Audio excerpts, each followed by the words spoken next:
Hello বন্ধুরা, আজকে Gazipur safari পার্কে 5 নম্বর পর্বে আপনাদের সকলকে স্বাগতম।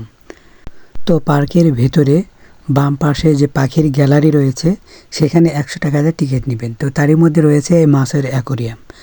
বন্ধুরা, মাছের অ্যাকোরিয়াম আমাকে বেশ ভালো লেগেছে, আশা করি আপনাদেরও অনেক ভালো লাগবে। এই যে রঙিন মাছগুলো আসলে মন কেড়ে নেওয়ার মতো, এত ছোট ছোট সুন্দর মাছ।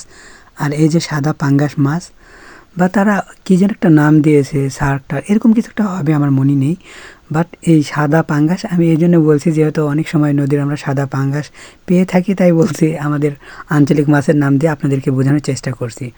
এবং ছোট ছোট রঙিন মাছগুলো এত সুন্দর, সাগরের তলদেশের মাছ যে আমরা অ্যাকোরিয়ামেতে দেখছি, ভাবতেই ভালো লাগে, তাই না বন্ধুরা? এত কিউট কিউট সুন্দর ফিশ, আসলে এত সুন্দর মাছ আমি কখনো দেখি নাই।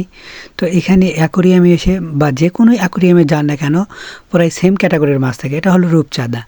দেখুন, রূপচাঁদা মনে হয় গ্লাসে হাত দিলে মনে হয় আমি হাত দিয়ে ধরছি, এরকম মনে হবে। মাছটা এত সুন্দর এসে পোজ দিচ্ছে, মনে হচ্ছে যে তারা তাদের জন্য আমি ছবি তুলি, এই জন্য এসে গা ঘেঁষে ঘেঁষে দাঁড়াচ্ছে গ্লাসের।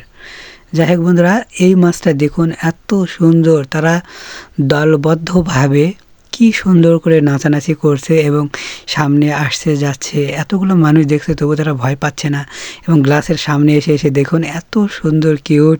আলহামদুলিল্লাহ, আমার তো অনেক ভালো লেগেছে এই মাছগুলো, এবং তাদের সারিবদ্ধতা দেখে আমার অনেক ভালো লেগেছে। এই রঙিন মাছগুলো আমি দেখেছি 2-1টা, বেশি না, হয়তো কোনো দোকানে বা কোনো শপে। কিন্তু যখন আমি মাছের অ্যাকোরিয়ামগুলোতে আসি, এগুলো আমাকে এত ভালো লাগে যে অনেকগুলো মাছ একসাথে আমরা দেখে থাকি। বন্ধুরা, এখানে দেখুন রঙিন ফিশগুলো মনে হয় ছন্দে ছন্দে মনের আনন্দে তারা নেচে চলছে। আমি মাছের নাম খুব একটা জানি না, তবে এগুলো রঙিন মাছ এইটাই জানি।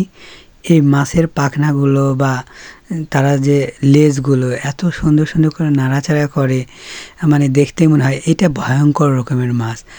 এটা হলো, আমি কি বলবো নাম জানি না, আমার মতে তেলাপিয়া।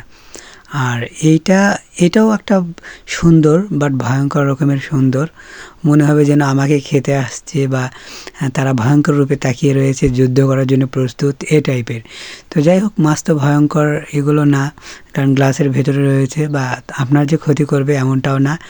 এই ভেতরে কিন্তু তাদের খাবার দেওয়া রয়েছে, তারা খাচ্ছে, আস্তে আস্তে ওড়ে নিচে নামে। তো এই মাছের নাম কি আমি সঠিক জানি না, আমার মনে ভুলে গেছে। আর এইগুলো তো তেলাপিয়া, আমি বলবো যে ভয়ঙ্কর তেলাপিয়া বা এই টাইপের কিছু একটা হবে। বন্ধুরা, আপনারা যদি কোনো পার্কে গিয়ে থাকেন তো অবশ্যই দেখবেন সেখানে মাছের অ্যাকোরিয়াম রয়েছে কিনা। যদি মাছের অ্যাকোরিয়াম থেকে থাকে অবশ্যই এটিকে মিস করবেন না, কারণ এত সুন্দর সুন্দর রঙিন মাছ কাছ থেকে দেখার যে আনন্দ, এটা মিস করবেন তাহলে। বন্ধুরা, এটা কিন্তু অনেক ভালো লাগবে। এবং এই মাছগুলোর সাথে যখন আপনি সময় কাটাবেন, মাছগুলোর সাথে সময় কাটানোর উদ্দেশ্য, যখন এই মাছগুলোকে দেখবেন আপনি সময় নিয়ে, আপনার মনটা তখন ভরে যাবে। তাই বন্ধুরা, দেরি না করে আপনার যে কোনো অ্যাকোরিয়াম যদি কোনো পার্কে থেকে থাকে, আমি অবশ্যই রেকমেন্ড করব আপনারা এই আনন্দটাকে বেশি বেশি করে উপভোগ করেন। অর্থাৎ মাছের অ্যাকোরিয়ামকে কেউ মিস করবেন না এবং টিকিট কেটে দেখবেন। বন্ধুরা, আজকের মতো এখানেই বিদায় নিচ্ছি, দেখা হবে আগামী কোনো পর্বে। তো চোখ রাখুন হৃদয় হাসান হৃদয় ব্লগে। আল্লাহ হাফেজ।